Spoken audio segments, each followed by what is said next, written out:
Namaste, dudes. Welcome to the Indecisive Inventory. Well, today we'll be talking about Spider-Man Into the Spider-Verse. Uh, Came out in 2018, if you don't know. And it is probably the best Spider-Man movie I've ever seen. It's so great. The characters, the plot, they're all fantastic. It's near perfection, honestly. Um, the Dark Knight is the best Batman, or I guess Batman, and the animated series. This is probably the best, or the peak of Spider-Man, to be honest. Unless Spider-Verse 2 is even better. I hope it is. I mean, it's gonna be hard to top this. But yeah. So Spider-Man Into the Spider-Verse is about pretty much like all different types of Spider-Man. Obviously, Peter Parker. You got Miles Morales, which is the protagonist of this film, and Gwen Stacy. Um, Honestly, these three characters really work really well together. They have a lot of chemistry, and obviously the main villain is Kingpin, or I guess Octavia. Wait, is it uh, Olivia Octavius? I think, yeah, Olivia Octavius. Um, they're both fantastic. And yeah, it's mostly actually like I guess family film, obviously action, a bunch of stuff. Okay, there's a bunch of stuff. But yeah, this movie has so many amazing shots, and the movie is so fantastic. For example, the obviously as you saw, the rising, like in the beginning of the film, when he first gets his powers, or obviously you can actually notice the like the comic book panels on screen come out come right as he gets his power, which is a great nod because as soon as he becomes Spider-Man, it basically turns into a comic book, pretty much. But yeah, and you can notice very subtle differences about like how he changes. Obviously it's obvious, but like um, for example, like the subtle changes, like he actually gets taller throughout the film. If you It's very subtle, but if you really pay attention, you would notice that. I didn't notice it. I just heard someone else say it. But yeah, so this film's mostly about becoming the new Spider-Man, I guess. But in his own way. For example, most obvious one is the costume, but there's also the fact that Miles is obviously very completely different than Peter Parker. And honestly, this film made me love Miles Morales because I don't know, he's such a great character, honestly, and he's nothing like Peter Parker. For example, the I guess the quintessential Peter Parker in this film, he dies at the spoiler, but yeah, he dies at the end, and there's obviously like a funeral for him, and then there's a void in the city for a new Spider-Man, um, and he meets Spider-Man as you see there, but yeah. Again, he has to fill the void of Spider-Man while also just being his own Spider-Man, I guess. And he ends up finding out that the Prowler is his uncle, which is pretty heartbreaking. And yeah, and as one of the Spider people say, when they there's a bunch of different Spider people in this film. For example, obviously the old Peter Parker. I don't know if you call him old, but yeah, I guess from his view, he's older, a lot older. From the Spider-Man of this universe, yes, old Peter Parker. It's a ham or a pig Parker, pig Parker. Yeah. There's an anime Parker. I don't know, with the spider bot or something. There's Nicolas Cage, and that's all I see him as, just Nicolas Cage. Um, yeah. They're all very fantastic, and they serve their purpose. They're not exactly delved into that much, but that's fine. It works for this film.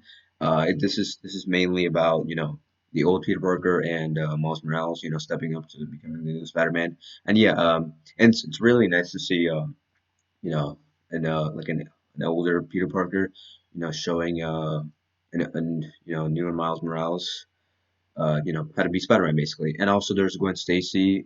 She's great in this film. Um, yeah.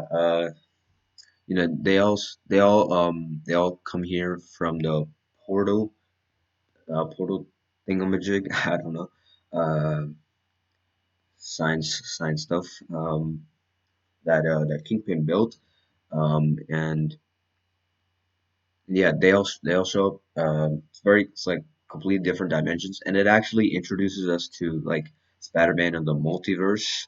So yeah, obviously like Marvel can do multiverse stories, which is actually happening later this year, unless something happens to the release date. But yeah, I'm talking about, what I'm talking about. But yeah, again, this film was absolutely fantastic, and great thing about it is actually his dad, who's very prominent because his dad doesn't really like Spider-Man that much because vigilante stuff or yeah.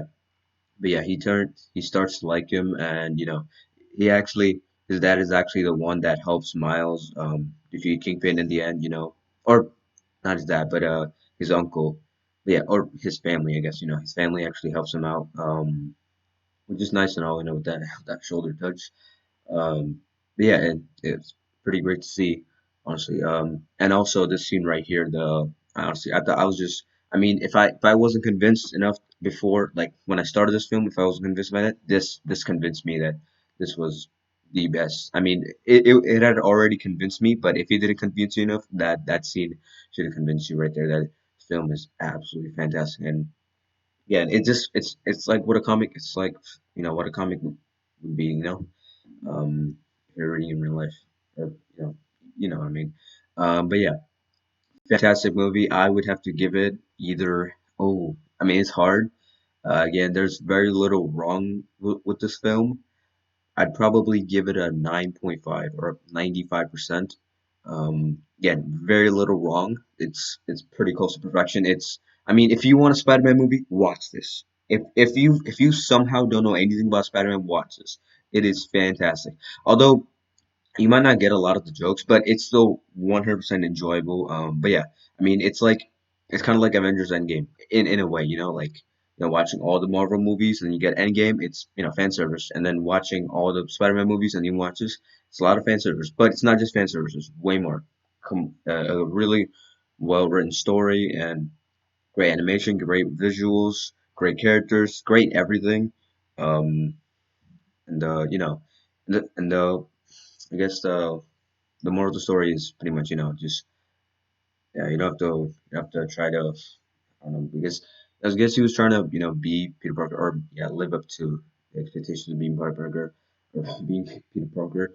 Um, but yeah, again, yeah, just be your own person, pretty much. Which I mean, which he does do, but yeah, it's mostly about him learning to be, or him to be Spider-Man, not Peter Parker. But yeah, again, fantastic film.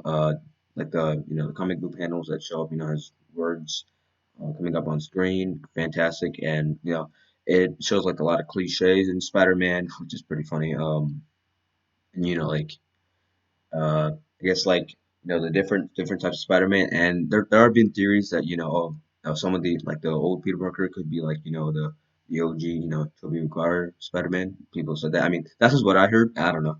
But yeah, again, give this a watch if you somehow haven't seen it.